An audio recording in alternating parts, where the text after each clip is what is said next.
Kayo'y nakikinig sa Target on Air. Target on Air. Nakabalik ko tayo mga kaibigan dito po sa tinatalakay natin. Kailan ba natin pinag-usapan na yung nakatanggap po ng award dyan sa Osamis City, ha? Yung Best Mayor dyan sa Northern Mindanao. Abay, matapos po nating talakayin yan mga kaibigan, napakarami po natin mga nakausap. Particular po yung mga magsasakay, mga farmers. Abay, sila pala yung nagpapasalamat po sa Asenso Pinoy. Dahil patuloy daw po yung pagbigay po ng tulong. Ay sinasabing resource and assistant to enhance productivity. Siguro ito po yung mga natulungan mga kaibigan, yung mga magsasaka, ha? Dyan sa Osamis City, ha? Yung Asenso Pinoy, kumbaga patuloy po nagbibigay po ng tulong dun sa ating mga kababayan, ha? Dapat magkaroon ng boses sa Kongreso.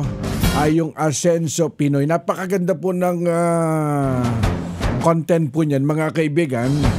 Kumbaga, paano agad makakapagbigay ng tulong, ha? Parang hindi nyo kilala si Governor Henry Uminal at si Congressman Ando, ha? At saka si Mayor Indy. Kumbaga, talagang to the rescue. Kung paano po yung pagtulong sa kanyang mga kababayan, ha?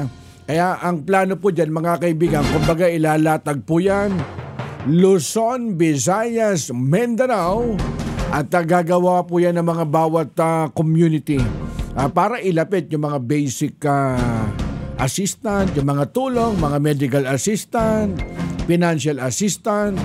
Kaagapay po dyan ng Asenso Pinoy, ha?